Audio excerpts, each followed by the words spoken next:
Shalom shalom. Uyu munsi ni kuwa mbere itariki 3 z'ukwezi kwa munani 2026. Umugambi w'Imana ku buzima bwawe. Yobu 24:1 haravuga ngo ubwo ibihe bidahishwa ishobora byose niki gituma abayizera batareba iminsi yayo. Iminsi yo gukora k'Umwami Imana ku buzima bwawe ni iyi ngiyi. Igihe cy'Imana ku buzima bwawe ni iki ngiki. Igihe cy'abantu kirahise, igihe cy'Imana nicyo winjiyemo. Bisobanutse gute kandi bitandukanira he? Igihe cy'abantu ni igihe biba biri kuba ku muntu babisa n'ibyo abantu n'ubundi batekereza ko byamubaho. N'ubundi niko byari kugenda, ubundi se haba kintu gitandukanye n'ibiri kumubaho, nta byihanganire ni ku buzima bwabihisemo. Icyo ni igihe cy'abantu.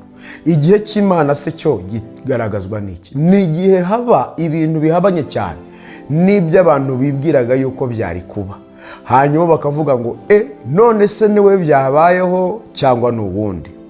Igihe kimwe umugabo umwe yinjiye mu gihe cy'Imana mu Byakozwe n'Intumwa 3 ngo yaramaze igihe yicaye ahantu hamwe atahaguruka, baza no gutungurwa no guhura nawe mu kirori bahimbaza bavuga Imana, babona nabo ari harahimbaza, bakavuga se niwe cyangwa ntabwo ari we. Arabimentioninga aravuga ngo yego ni jyewe, ntabwo mwibeshye nige. Hari ikintu cyabaye gikomeye. Cyari kihe? Yari yakuwe mu gihe cy'abantu yinjiye mu gihe cy'abana b'Imana. Yari yahujwe n'Imana igambira ku buzima bw'abayo. Kankubwire, uyu mugabo yaravuze ngo naho wababara ntabwo ikubabaza iteka ryose. Habaho igihe nawe uvuga ngo noneho ndatangaye, ibi birantunguye, ibi bimbere igitangaza. Sara kiri Sarayi yari yicaye mu gihe cy'abantu. Icyo gihe ntabwo inda yamufataga, icyo gihe ntabwo yajyaga abona igihe cyo gutabarwa kimwegereye. N'Imana yavugaga yarasekaga, ariko reka Sara yinjire mu gihe cyo gukora kuwiteka Imana.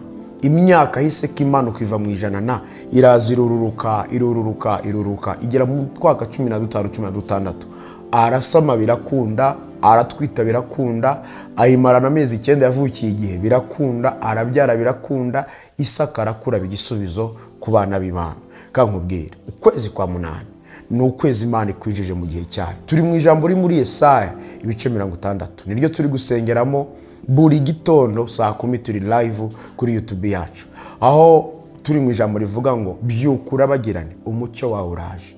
Abantu bagiye babyukira mu bitondo byinshi bitandukanye, biri nk'amakuru menshi mabi ababaje ateye agahinda, ariko ndakubwiza ukuri, Imana iguhaye kubyukira mu gitondo cy'ubuhamya, iguhaye kubyukira mu kwezi ko gushima. Kwezi k'umunani, umunani bisobanuye itangiriro rishya, bisobanuye gutangira. Imana iguhaye gutangira. Kwibutse ko Imana yaremye isi iminsi 6, umunsi wa 7 iraruhuka. Umunsi wa 8 rero twakwita ku wa mbere nibwo ibintu byose byari bitangiye, noneho biri muri order. Waruzi ko ku buzima bwawe hari ibintu byinshi byapendingaga bisa naho bitarinjira mu gihe cy'Imana, ariko kwezi k'umunani Imana iguhaye kwinjizwa muri icyo gihe cyayo kugira ngo winjire muri sezo yo gusarura. Ndagira ngo wumve ikintu iri jambo rivuga muri Mika ibice 7:7. Haravuga ngo ariko njyeho nzahoza amaso kuwiteka, nzategereza Imana impe agakiza. Imana yanjye izanyumvira.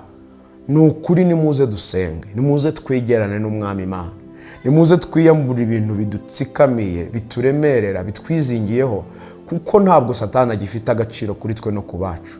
Ntabwo ibihe n'indwara n'ibitero n'ibiteye ubwoba bigifite uburenganzira ku buzima bwawe. 8 akavuga ngo wa mwanzi we kunyishima hejuru, ningwa nzabyuka, nicara mu mwijima w'iteka azambera umucyo.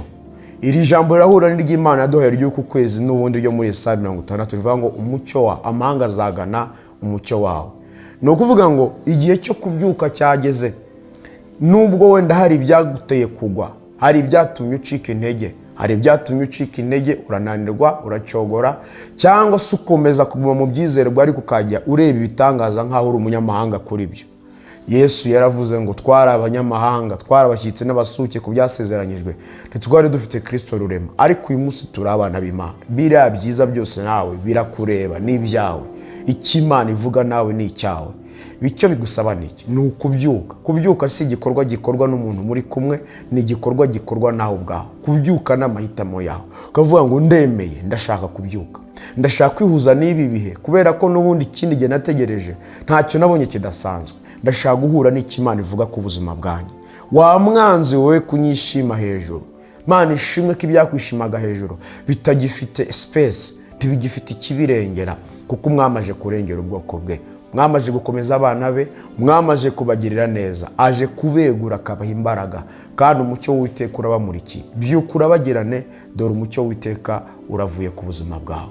Ndagushimiye Mwami Imana nziza kubw'imvugo yawe n'umugambi mwiza ku buzima bwacu. Natuye umugisha ku bakunzi ba message y'uyu munsi, ndetse n'ababana natwe mu gicaniro cy'ubuhamya. Isi yose igubwe neza kubw'ijambo ryawe, amahanga yose yakire gukira kubw'ijambo ryawe, abarushye n'abaremereye bahabwe kuruhuka kubw'ijambo ryawe, kuko watumye ijambo ryawe kugira ngo ridukize. Yesaya yaranditse aravuga ngo ibya kera tubireke kubyitaho, kuko urema ibishya. Turafungura imitima y'abakurikiye message kugira ngo bakire imitima mishya yakire icyo uvuga ku buzima bwabo, ikora ibitandukanye n'iby'ibihe byakoze ku buzima bwabo.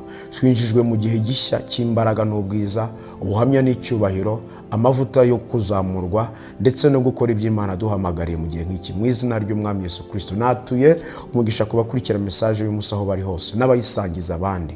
Bahirwe neza, ukwezi kwa munani bahabwa imigabane yawe mu myuzuro, mu izina ry'Umwami Yesu Kristo. Amen.